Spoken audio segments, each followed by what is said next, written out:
Bonjour à toutes et à tous, moi et Aquawar, nous avons le même bac, nous avons chacun un 125 litres, c'est pour ça qu'on a décidé de faire une petite comparaison des deux. C'est parti! Alors mon bac, c'est un Fairplast Dubaï 80, donc il fait 125 litres, il fait 80 de long, 40 de large et 50 de haut, donc c'est un 125 litres, donc voilà. Donc j'ai un aquarium de type Juel, donc comme ici on le voit, donc c'est des marques d'aquarium assez connues. Donc c'est un 125 litres comme l'Aquariofiche et donc ses dimensions c'est 80 de long sur 40 de large sur 50 de haut. Alors mon bac est équipé d'un éclairage donc, de 2 néons 24 watts donc en 7500 degrés Kelvin. Donc voilà, ça fait un éclairage assez bon.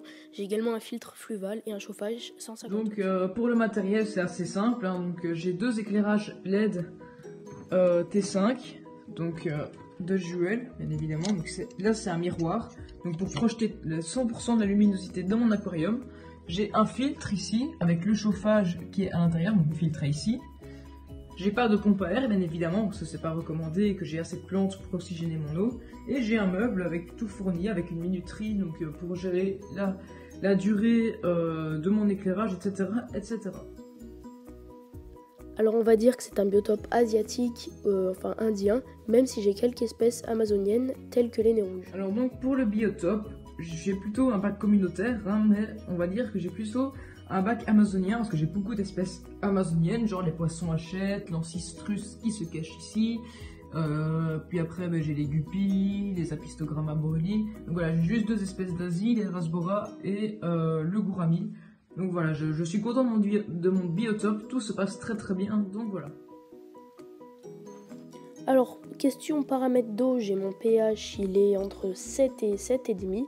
Mon GH et mon KH sont en dessous de 10, je m'en souviens plus des valeurs. Et j'ai pas de nitrite ni de nitrate. Et j'ai mon eau qui est à 26 degrés. Pour mes paramètres d'eau, j'ai une température à 25 degrés, donc 24-25 degrés. J'ai un pH à 7 et un GH à 8, 9. Donc voilà, ça varie entre les deux. Bien évidemment, j'ai très peu de nitrate et j'ai pas du tout de nitrite. Donc voilà, donc tout se passe très très bien. J'ai une bonne oxygénation, du CO2, j'en ai pas mal non plus. Enfin, je suis dans la zone verte, donc voilà. Alors mon sol, j'ai environ 5 cm de sable de Loire et juste en dessous j'ai à peu près 1 cm de terre pour bassin, donc c'est principalement composé de l'argile et donc toutes mes plantes. Pour le sol, j'ai un sol assez bien connu, donc j'ai du sol, donc c'est du JBL Manado, donc c'est ça mon substrat, donc vous voyez bien. Moi j'adore le rendu parce que ça fait naturel la couleur et je l'ai aussi pris parce que c'est un bon renfort bactérien, donc vous savez bien que c'est poreux, donc les bactéries peuvent se réfugier dedans. Mais en dessous j'ai aussi, donc on ne voit pas ici, mais en dessous de mon gravier, donc j'ai une bonne couche, hein, j'ai du terreau, donc comme ça, donc c'est du dépôt mix professionnel 9 en 1, donc c'est du terreau de chez Denerly que j'ai mis en dessous pour la croissance des plantes, qui met un pH à 7, qui apporte du fer, enfin qui apporte tout pour les plantes, donc c'est vraiment un engrais parfait que je recommande. Alors perso, mon bac est surplanté, j'ai énormément de plantes. Donc j'ai 5 petites cryptocorines, donc je me souviens plus les variétés, voilà, j'ai 5 petites cryptocorines à l'avant. J'ai une énorme Echinodorus qui est absolument énorme, que quand j'ai acheté elle était petite et là elle est grande. J'ai également un énorme buisson de Limnophila sessiflora, donc c'est la plante qu'on voit là, j'en ai également de l'autre côté. J'ai aussi, donc là j'essaie de faire un autre petit buisson de Hygrophila poesperma. J'ai une petite Anubia fixée entre mes deux roches. Donc voilà, là j'essaie de faire un autre buisson de Ludwigia periviana, donc c'est une plante avec des petites feuilles rouges en dessous. Et donc comme vous pouvez le voir, je me suis débarrassée de toutes mes lentilles d'eau, j'en avais vraiment marre de ces plantes. Alors niveau plantes, bon je suis pas un expert en plantes, mais j'ai de la laitue d'eau en surface que l'Aquariofiche m'avait fait gagner. J'ai de la Limnophila ici, donc tout ça cette grosse plante là. Derrière il y a une Hygrophila, donc là la plante vous voyez un peu derrière. Ici c'est une Anubias, donc là elle est vraiment très très jolie, c'est aussi l'Aquariofiche qui me l'a offert. Là c'est une Cladophora, donc voilà, là c'est un petit gazon, je sais pas comment ça s'appelle, j'ai oublié le nom. Ça non plus je sais pas si c'est une Echinodorus, donc j'ai perdu le nom. Alors là ici c'est une Nitrocotyle, donc là ici on forme un peu de nénuphar comme ça. Et derrière, il y a encore une autre plante, hein. Je crois que c'est aussi une échinodorus, mais je crois pas que ça ressemble aux échinodorus, mais c'est pas vraiment une échinodorus. Et là, il y a une anubias, je sais pas si vous voyez, elle est là. Voilà, on voit les feuilles ici, donc voilà.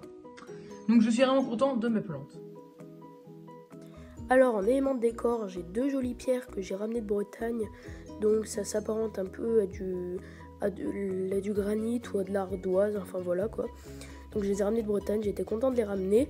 J'ai également une petite noix de coco pour mes culis et une petite statue de l'île de Pâques. Donc pour ceux qui se demanderaient, c'est vrai que c'est pas naturel, mais moi j'aime bien et l'essentiel c'est d'avoir un bac qui me plaît. Pour le décor, je me suis pas inspiré d'aquascaping, hein, j'ai fait comme bon me semblait, donc j'ai mis une racine ici, donc là ici il y en a une grosse. J'en ai mis une autre ici que j'ai rajoutée par la suite, hein, il n'y a pas très longtemps, donc la grosse ici où il y a une anubias dessus. Là ici j'ai rajouté un petit bois aussi ici, et là il y en a un autre, et je trouve ça vraiment très joli, ça fait un très bon rendu. Alors après j'ai 2 cachettes, une demi-noix de coco et des tuyaux en céramique. La demi-noix de coco me sert pour les crevettes de temps en temps, mais surtout pour mes Apistogramma borrelii. Vous voyez, ils défendent bien leur territoire, ils restent là, enfin les guppies s'approchent, mais voilà, justement il y a ma femelle Apistogramma borrelii me fait une belle presque une belle démonstration, elle rentre dedans, et là ce sont des tuyaux pour faire muer mes crevettes. Donc mes crevettes, quand elles muent, elles changent leur carapace, elles sont très solides, et au moins elles peuvent se réfugier dedans. Donc là on en voit une, je sais pas si vous la voyez, je zoome un petit peu, il y en a une dedans. Donc voilà, c'est vraiment juste pour le bien-être des animaux que j'ai pris ces cachettes. Question population, j'ai toujours mon banc de 10 rasbora arlequins, donc ils se portent très bien, ils sont magnifiques. J'ai également un petit banc de 5 nez rouges, donc des Migramus blairy, ils sont magnifiques, j'adore ces poissons et leur comportement. J'ai également un couple de guppies, donc j'ai un guppy handler mâle et un guppy handler femelle. Ne vous inquiétez pas, je ne tomberai pas en surpopulation, je sais déjà à qui donner les alevins. Et voilà, donc ça se passe très bien. J'ai également 5 culis, donc c'est des petits poissons qui s'apparentent à des petits serpents, donc on les voit pas trop, donc en voilà un. Donc ils se cachent vraiment, on les voit pas du tout souvent, il faudrait les regarder soit le soir, soit la nuit, voilà, pour qu'ils soient tous sortis. Et j'ai également un couple de gourami miel, donc là-bas au fond il y a le mâle, donc ce sont des Koizachuna. Le mâle il est absolument magnifique avec ses couleurs magnifiques, et la femelle elle se cache, elle est là au fond dans les plantes, voilà. Donc c'est tout pour la population. Pour la population de poissons, j'ai pris des poissons que j'aimais bien. J'ai pas fait un aquarium régional, vous le voyez bien, c'est un aquarium communautaire. Mais j'ai pris des poissons que j'aimais bien, qui avaient un chouette comportement. Il y en a qui ont des belles couleurs, bien évidemment, mais aussi qui ont un chouette comportement. J'adore le comportement des Apistogramma borrelii, j'adore le comportement des poissons hachette, le comportement des guppy handlers, le comportement des cardinalistes, des crevettes, etc. Donc voilà, ma population c'est vraiment selon mes goûts, selon leur comportement surtout, puis après viennent leurs couleurs, parce que c'est bien aussi d'avoir un bac coloré, parce que un bac qui n'est pas coloré c'est pas très joli à regarder.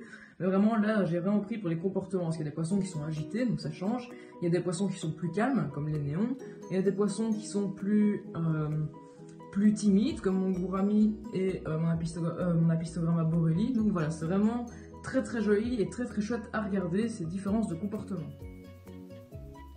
Perso, avant, je fertilisais chaque semaine avec une dose de ferropol, de JBL ferropol, mais ça fait bien longtemps que je ne fertilise plus, mon sol suffit pour faire bien pousser les plantes. Et pour finir, je vais vous parler de ma fertilisation. Donc je n'utilise pas de CO2, même si mes plantes se développent bien, donc les poissons rejettent aussi du CO2, donc voilà. Par contre, j'utilise, comme je vous l'ai expliqué, donc de l'engrais, comme ici, comme celui-là, qui est très bien. Donc comme vous voyez, il y a tous les avantages ici, qui sont vraiment très bien. J'utilisais avant ça, maintenant j'utilise beaucoup moins souvent, j'utilise quasi plus rien, parce que mes plantes poussent déjà très bien. Donc vous voyez bien, vous le voyez par vous-même, hein, mes plantes se développent très bien, même des fois elles se développent même beaucoup trop, donc voilà. J'en ai fini ici. Merci d'avoir regardé la vidéo. Donc voilà, moi je vous dis à la prochaine dans d'autres vidéos. Et donc voilà, c'est la fin de cette vidéo. Donc je vous laisse en commentaire voter pour le meilleur bac. Donc ça serait marrant de savoir quel est le plus beau bac. Donc sur ce, merci d'avoir regardé la vidéo. À bientôt.